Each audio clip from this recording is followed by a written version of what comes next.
Welcome to Unemployed and Afraid, a podcast that explores the glorious mess of building your own business with the people doing it. I'm your host and fellow business builder, Kim Curtin. Thank you for being here. Let's get into some good, honest, small business chat. It is so easy to get caught up in the bigger picture of what we're working towards, to struggle with finding that North Star in the moment that keeps us focused, feeling valuable and like we're building towards something, especially when the environment around us feels noisy, unpredictable, and a little scary, which is like every day, especially at the moment. What we can control is how we show up for ourselves and for those around us. Ryan Kelly has been building a business that puts value front and center. You'll hear all about what he does with his company, Creative Natives, in a moment. And what you'll get from this conversation today is an insightful, generous, and practical look into the inside of a flourishing business that, like we all are, is still figuring it all out. Ryan has a passion for dishing out value even in the last seconds of our chat today. He leaves us with something really insightful to take away for our own worlds. You're going to hear about getting started with whatever you've got right in front of you, balancing brand and revenue building in the beginning, the power of just being valuable, a big lesson in LinkedIn, becoming a leader, and what to do when the market gets #unpredictable. Let's get into it.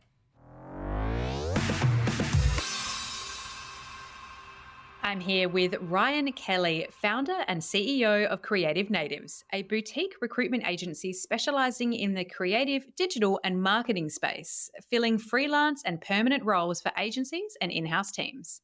Connecting talent with great work is their simple philosophy, but it's their approach of listening, being nice, and giving a shit that makes them stand out. They offer guaranteed placement and a consultative two-way partnership built on trust and respect to the businesses they hire for, and work with urgency, transparency, and integrity with the candidates they represent. Aside from this general kindness in the hiring space, they take real action by supporting parents in their return to work journey, incentivizing companies to hire them with a 50% reduction in placement fees for doing so. And they operate certified carbon neutral. Now, if you follow Ryan on LinkedIn, you will see him in the feed a lot. He's prolific in this space, but not at the detriment to quality. He's someone who understands what it takes to build a profile and a business personality, which is paramount for recruitment naturally, but also for small businesses generally. As a fellow creative native with the creative media and marketing industry running through my veins, the ethos speaks to me, and I am very excited to hear about how you've grown this business. Ryan, welcome to Unemployed and Afraid. Thanks, Kim. Good to be here. That was a very kind introduction, so I appreciate that. No worries. I do feel like I know you personally. You probably get this a lot, but I'm like, Ryan, I just feel like you're talking to me in my LinkedIn feed every day. It's a lot of fun seeing what you're developing on there and seeing how you're building that profile. But before we get into Creative Natives fun and how you ended up here, I'd love to know how your best friend might describe you. How my best friend would describe me? That's a good question, and that's put me on the spot. My best friend would describe me as someone who cares, potentially too much at times, someone who has energy and passion for everything that I sink my teeth into. I'm very much an all-in type person, and yeah, I'm now shifting into a different Ryan in recent years with becoming having a family and becoming a dad. So I think the view of who Ryan is probably evolving a little bit at the moment. So life-changing things, speaking of those, before developing Creative Natives, what did life look like for you? So I moved to Australia 14 years ago for what was initially a year break, traveled South America, New Zealand, arrived in Australia, originally started in Sydney, went to Mildura to do my farm work where I did best part of 4 months picking fruit and living a very simplistic life of table tennis, chalk ices and beer, and then permanently moved to Melbourne, did a couple of sales jobs from selling insurance to wine for vintage cellars, and then at the 11th hour before my visa was due to run out and I was going to have to return to the UK, a friend said to me that you should think about recruitment. I, like almost most people in recruitment, had really no desire or knowledge of what recruitment was, but I did get into it at the very last. I think I had about 2 weeks left of my visa, and got into recruitment. I worked for a couple of companies for about 7 years combined, and 5 years ago or just over, made the decision to start a business. This was obviously pre-COVID.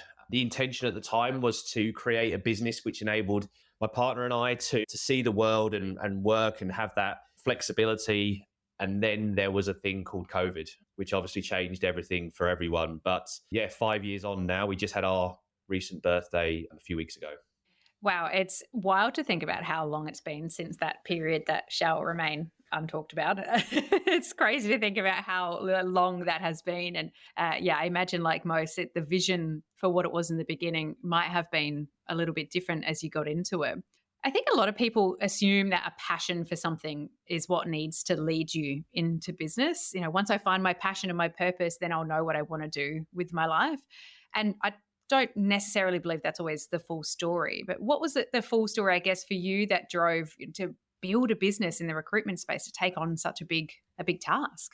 Look, I think the reason I decided to go and start something myself was, I think deep down I had an itch to build something myself and be in charge of my destiny and be able to implement things my way. And I think with recruitment, and I say this a lot to people, that I think the vast majority of recruiters are actually very, very good people. However, the system of recruitment is one that's really broken, which then creates a lot of bad outcomes and bad reputation for a lot of recruiters. And by that, I mean, there isn't many industries where businesses are expected to essentially work for free without any commitment up front, with the hope they may find someone. And I think that system, which for so long has been considered the norm, has directly meant that, the quality isn't there. There's a lot of cowboy behavior, but I think it's the system that's actually broken rather than the recruiters themselves. And that's something that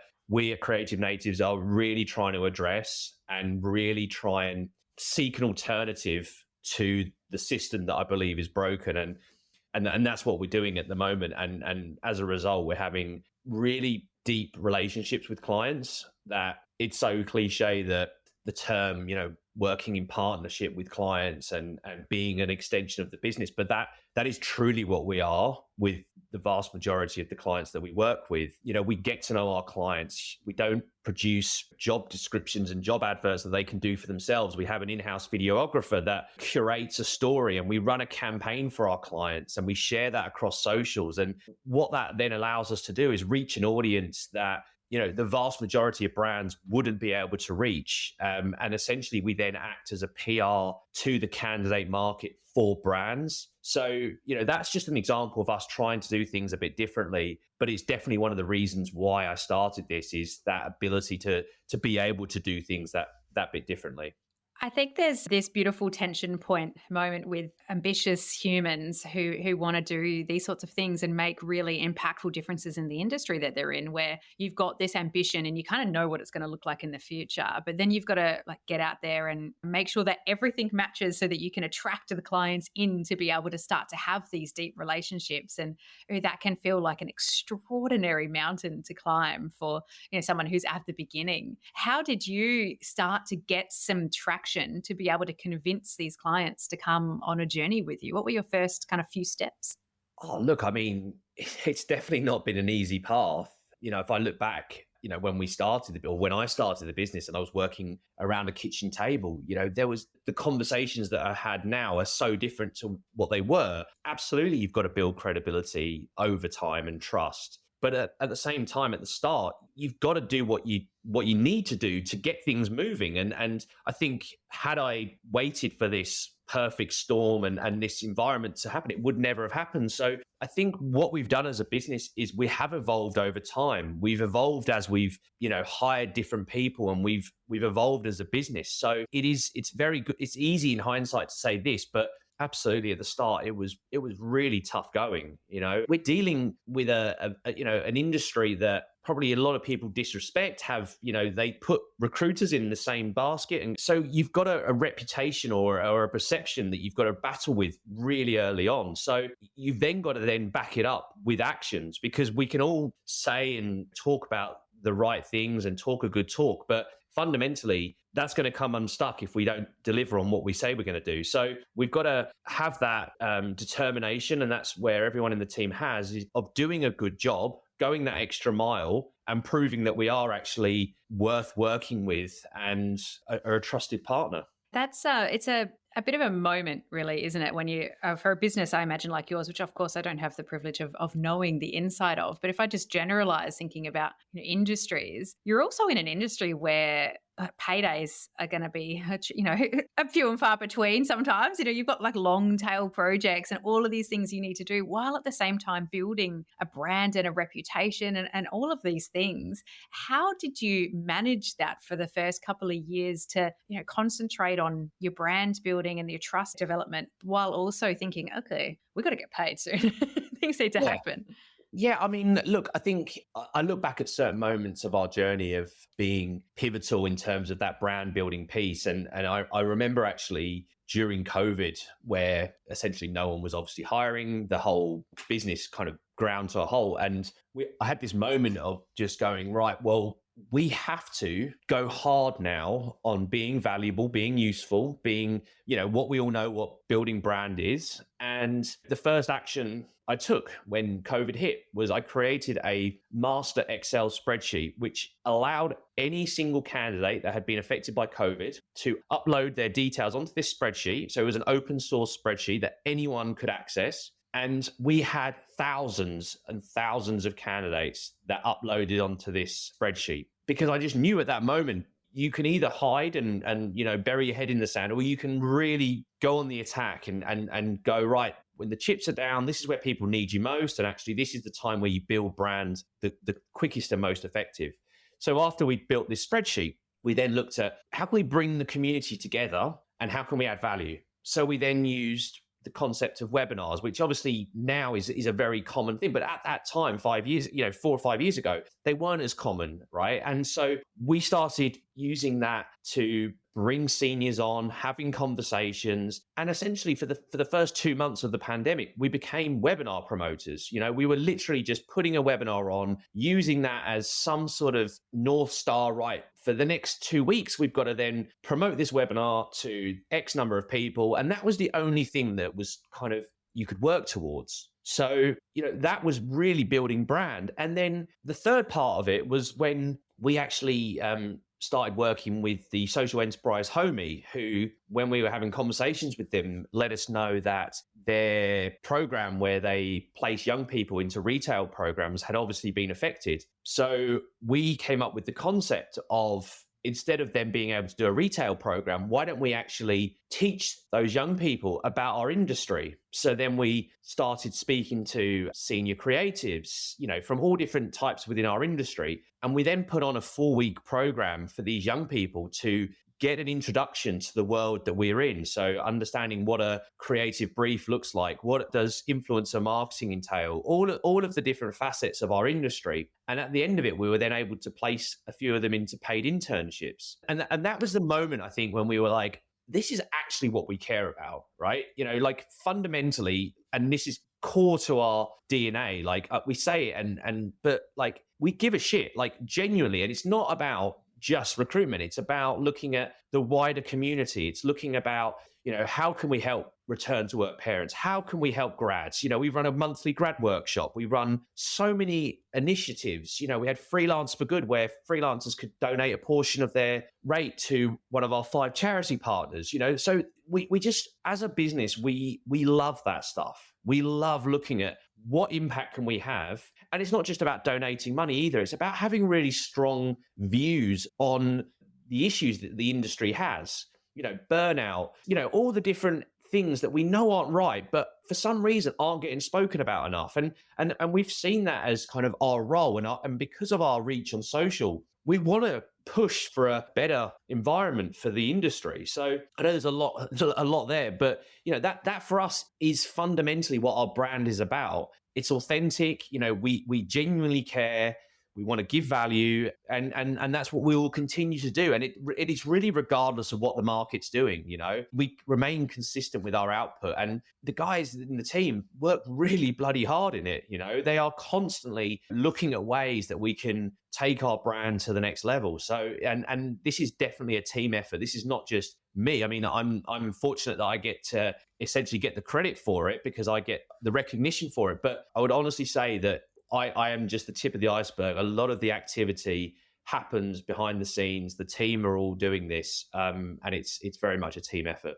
I think it was Lisa O'Neill who said on this very podcast a little while back that we have to let people experience us when we're building a business and us as humans, but also our knowledge and our value without expecting to issue an invoice for it. And I found that a very interesting perspective on currency and, what sort of currency you can play in those quiet times, stressful times, downtimes, build times. And I just think it's worth stopping down on that as almost a reinforcer that it's so very true that even when you're in the pits of hell going, geez, when am I signing this next deal or, making this next round of sales or like whatever is happening in the business itself, that if you are letting people experience it, you're getting closer and closer to that every day and also providing great value to people. So it's, I think, a great approach for business. Thank you. And you gave me two really great topics I want to just get into a little bit more. One is, you almost mentioned offhandedly,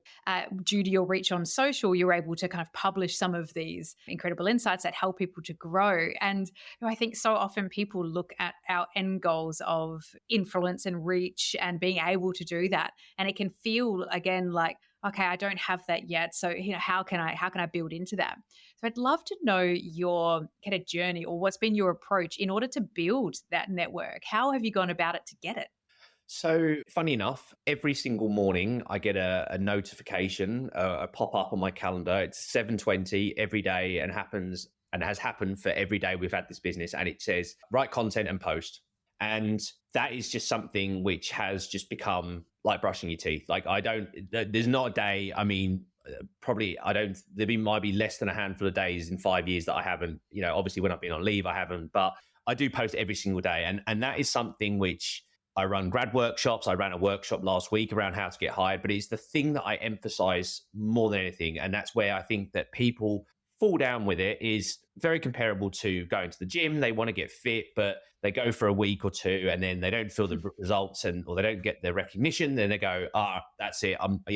So as unsexy as it sounds, it's consistency. It's not necessarily being too obsessed with the numbers because, I think we've all seen, posts that have gone viral that have like zero value and so there's not a science, so to speak, around what goes viral. But I think consistency is one thing that if anyone is trying to build a brand, you can do that. There's nothing stopping you. So doing that daily and just knowing it's going to take time. This, for me, the fact that I'm having this conversation with you is essentially 5 years of posting every single day. So loose maths, that's 1,650 or so days in a row to get on your radar for you want to have a conversation with me.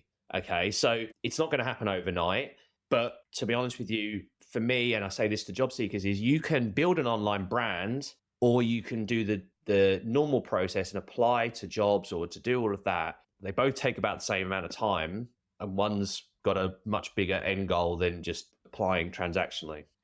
I absolutely love that approach and didn't mean to laugh when you said about going to the gym expecting results and falling off after a week. And it's just very sensitive for me right now because it's exactly what I've just done. So it was perfect timing as a nice little reinforcer to be like, Kim, get your shit together. But I agree that, being prolific is an excellent approach to socials. But there's often an emotional aspect of that, not for everybody, but certainly for some where, that fear of pushback or that fear of exposure. And actually, when I was doing my research on you, I'll have to tell this story because it's made me laugh quite a lot. You had a pinned post on your LinkedIn that had an extraordinary number of engagements. And I went into that and thought, oh, wow, this is really interesting. And the first thing that I saw in the comments section was somebody who had just completely disagreed and added a completely different viewpoint that made absolutely no sense. And your reply was simply, are you okay? And I have to say, it absolutely got me, because I thought that there is how we should be approaching putting our thoughts and feelings out there in any kind of pushback. But can you tell me a little bit about your experience with being so prolific, what tends to come back, and how you approach it? Look, it's not for everyone. Let's be honest. I'm sure I drive people crazy. I'm sure people unfollow me. But I think if you're not getting that, then you're probably not moving further towards your target audience. I think trying to be all things to everyone, you're not going to stand out. People aren't going to know you or associate you with anything in particular. So again, it's easier said than done, but you got to have a bit of thick skin, right? It's like making a cold business development call, right? That's not nice either. So, you've got to choose which of the undesirable activities are going to suit you better. You could ring people out of the blue and get a small success rate, or you could do that. I mean, look, you're not going to get success if you don't do any of them. So you've got to choose which one of those activities you're going to do better. For me, I don't really have too much concern if somebody disagrees with me. If I think it's a balanced argument, I might engage in it. Otherwise, I'll ignore them, right? Because I don't necessarily have time to reply to every single comment. But I think as you do this a bit more, you become a little bit less sensitive and sometimes see the funny side of it. You got to have fun with it as well, right? And, when we are teaching grads and other people about content, for me, good content should really reflect your personality. And I think your personality has many different layers to it. There's a humor part of your personality. There's a sensitive part of there's all these different areas. And I think that if you are vulnerable enough and show all those parts, then you are naturally going to find people gravitate towards you or move away from you. But I would say that take that corporate hat off, because there's enough corporate jargon online that nobody really cares about, to be honest with you. People buy into people. So just be yourself. I love that advice. And yeah, I think if we can all collectively decide to ignore what getting divorced taught me about B2B sales, or here's 5 things I know about podcasting, the world will be better for it. Absolutely. For sure. I think you've articulated beautifully there, just, many elements as a takeaway, that the parts are what add up to the whole. It's, not any one post is going to be able to show all aspects of your personality and perfect nuance to any kind of discussion topic that you've raised there, but it's just getting a part out, and it's perfectly okay to sit back and just allow that to be and let it add up to a whole. The other aspect you touched on before that I really wanted to loop back to is team, and talking about how much of a role your team has played in the success of the business, and of course driving so much of that value and engagement and how hard they're working. As a founder, there's a moment where you make that decision to take on staff, and all of a sudden you find yourself developing not just a business and a brand, but a company culture and all of those elements that come with it. What has that experience been like for you? Wild, to be honest. I mean, it's by far the most challenging part of the role. You deeply care about people. You deeply want the business to succeed. But there are times where it doesn't work. And there are times where tough conversations need to come in. And there's times where, you do need to make unpopular decisions. And that's something that I am absolutely still learning and still trying to understand the implications of my actions and understanding the dynamics of a business and understanding that certain conversations shouldn't happen at different levels. And look, I am absolutely still trying to figure all that out. Something that I don't think you ever master, but you try and get a little bit better, and you try and take learnings from somebody that hasn't worked out or something that hasn't happened, right? But there is no easy formula to this, no silver bullet that tells you that you're going to have 100% success, right? Businesses change, individuals change, their needs change, the business change needs. So, it's being comfortable with that and knowing that you're not going to get it right all the time. But if you do get it wrong, try and learn from it and try and make sure that it doesn't happen too often is the only thing I think about. Yeah, it's the thing that I love the most, but it's also the thing that, drains my battery the most as well. So it's a really difficult balance to find, and I definitely haven't mastered it yet, for sure. No, I think that's a very generous share because, if there's one thing I've learned through just my professional experience over all of these years, but also in talking to business owners who've taken the step to become people leaders and company culture builders as well, is that it's a complete re-education and an entirely new part of the business that I don't think anyone is completely ready for. And I just think it's such a privilege that we get to hear that context because, as anyone working within an organization or working within a small business, we sometimes forget that the people who are trying to learn to lead are learning every single time. Like it's endlessly for the entire experience of leading. It just never stops.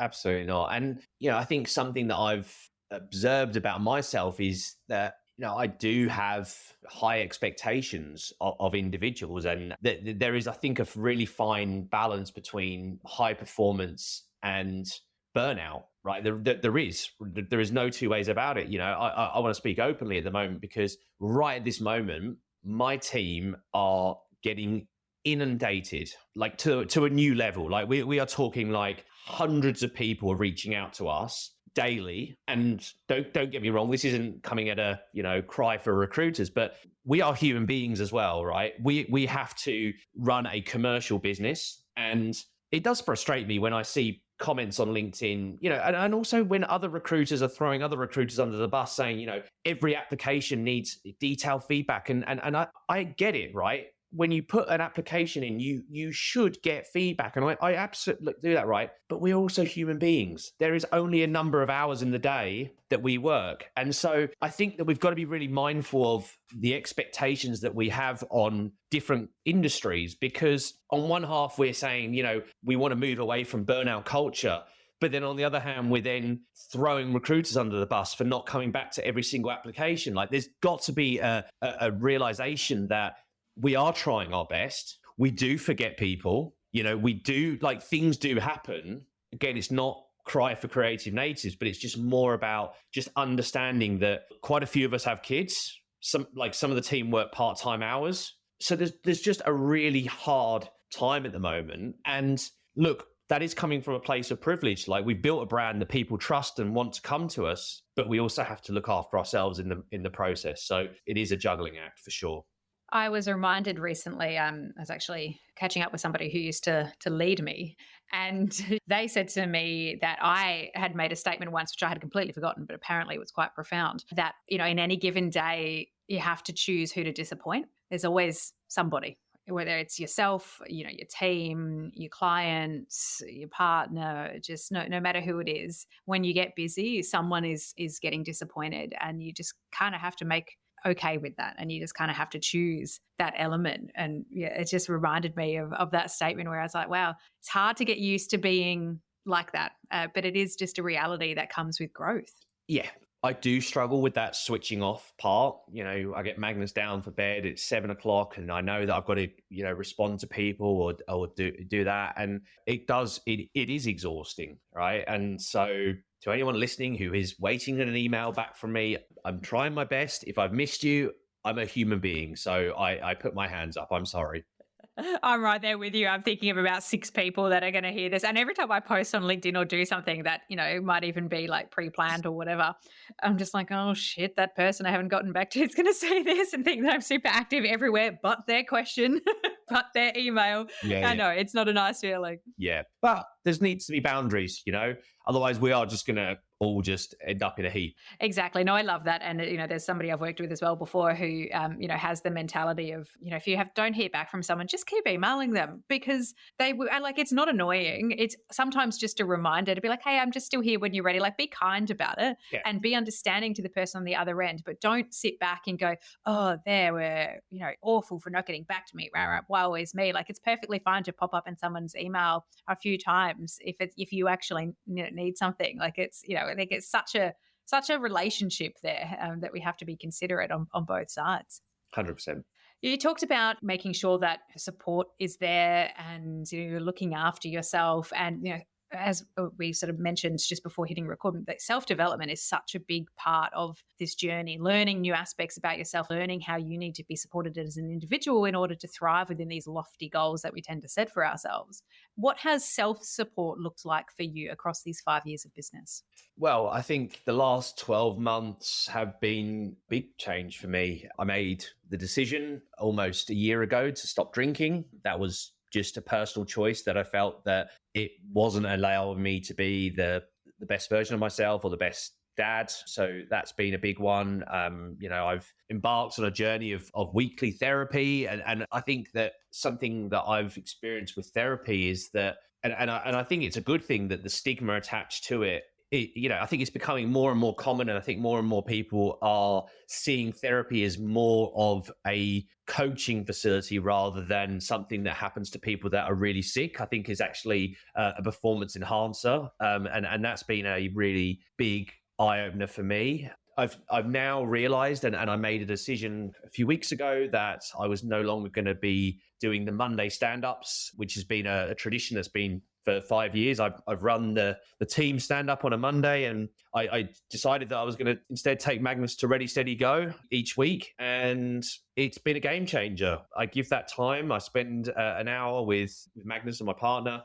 We go and watch him play sport, and we go and have a coffee as a family, and it fills the cup. And I come back and I'm like, okay, well, this is why I do it. So I'm slowly realizing that running a business is pointless if it doesn't allow you to live the life and do the things that you actually want to do. So for me, self-care and things is slowing down and getting hold of the things in life that are actually important. You're speaking my language with that one. I'm alcohol free. It's got to be nearly 4 years now, but I didn't write down the day, and it will forever haunt me because I see people like, congratulations, you're year 4. Like, yes, I'm like, shit, when did I actually? So, okay, no, I just stopped, but I cannot remember. I wish I just wrote down that day, and it has been quite honestly the best thing that I've ever done. Relearning how to be social without the support of alcohol is a journey, particularly in business and business networking, and particularly in creative media, marketing, advertising industries. But it's definitely the best thing that I ever did. So congratulations. And I'm fully there with you on that, and understand that it is a challenge and a very nuanced journey for individuals. And same with therapy. I mean, the listener who chooses to join me quite often will know my absolute passion for therapy. It's just the most important thing that we can do for ourselves, all of us. And I feel lucky that I'm in a position that I can give myself that. So yeah, again, it's something I don't take for granted, but I get a lot from it. And I think if anyone is thinking about it and has the resources to do so, then I would 100% recommend it. Is there anything at the moment that's new, that's challenging you, that's keeping you up at night with your business? And if so, how are you tackling it? Look, it's a tough market, okay, and by that I mean things are taking a lot longer. Decision making is slower. I understand that recruitment fees for a lot of businesses are a luxury, and I think that that's just the nature of the market at the moment. So through experience that things go in cycles, and you have to sort of mentally prepare for the ups and downs of it.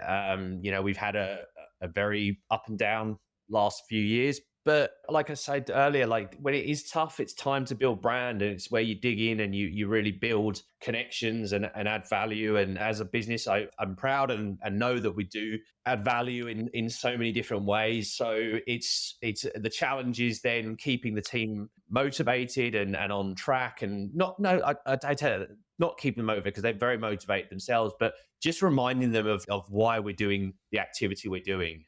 For those who are newish in their career, it's sometimes difficult to see the long-term objective of something that doesn't necessarily generate revenue today or tomorrow. So it's just about keeping them on track and making sure that the team look after themselves. We have a thing we've implemented is a monthly wellness day, and just being understanding that life is hard, right? And I don't have the view that it's a case of just do more. It's just sometimes you've just got to navigate through things, and what happens, and keep showing up. And I don't know, hopefully we'll come to a different chapter soon where it's a little bit easier. But it's just, that's the challenge. It's just the economy. But look, in comparison to what is going on globally, a slow market in living in Melbourne, I mean, it's pretty good, isn't it? Like that, if that's the size of our problems. So perspective is something that we have to keep.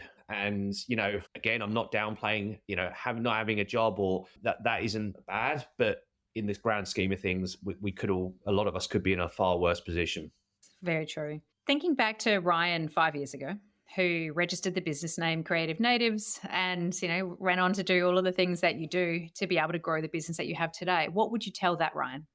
Make sure you take time to celebrate the journey and not just be constantly looking at the next hire or the next growth, because I think a lot of founders have the mental wire is that they're never quite content and they're never quite satisfied with where they're at on that journey. And it is something that I do consciously try and make effort to acknowledge how far we've come. So I think it's just more take note of the journey and not just focus on the destination. Yeah, that's probably something I should put on a Post-it for myself right now. So yeah, it's relatable. It's a real gift to give to me, to the listener, inside of your business and, a little bit of the human aspect of what it takes to build a business. It's a gift that I think in the modern day of interview style podcasts that of course vary, but in that modern day where we do get a little bit more from people in different platforms, I think we forget to realize actually how much of a gift it is to learn from each other and to see the insides of what goes right, wrong, what grows, all of those things. It's why I'm, very passionate about getting under the hood, but to say thank you for that gift that you've given to us. How can we support you? What can I do for you? What can the listener do for you?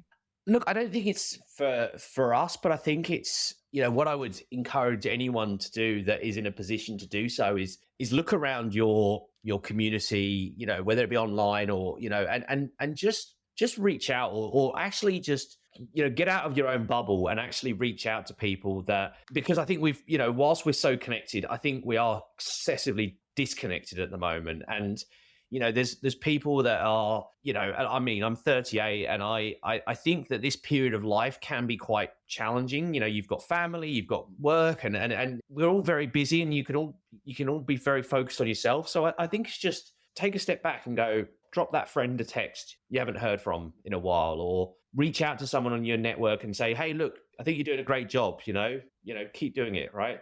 Founders are genuinely the people that feel like they don't often get the recognition from people because everyone assumes that they're in a position. But, if there is someone in your network who you might assume that they're doing great, but maybe just give them a message, because I think that has a bit of a ripple effect. And I think at the moment, everyone could probably do with a nice text every now and again. I couldn't agree more. And an actual interaction with an actual human who seems to care about us and has a nice word to say, it just goes absolute miles. So an excellent takeaway. And I'm going to think about somebody that I can reach out to today myself. And also like just having a bit of empathy for juniors, it does really frustrate me when we label generations by characteristics, right? And look, I think we're all guilty of it. We put everyone in a bucket, but like, I think if you're in your early 20s, you've probably been through a really rough ride in the last 5 years and you're really struggling to find your place in society. So if you are experienced and you get a knock on the door from someone who's starting out in their career, like have a coffee with them, like that coffee could literally be a game changer for that young person. Yeah, we often forget to provide context and nuance to all of the potential conversations that we could have, the potential places people are working from. And that's definitely been a theme that I think has come right through our conversation today, that nuance and context and not always just focusing on the end goal, seeing the parts of the whole to come together has definitely come through in the sharing of your story. Ryan, it has been such a pleasure to hear it. Thank you so much for being here with me today. Oh, thanks for having me, Kim. I've really enjoyed this chat.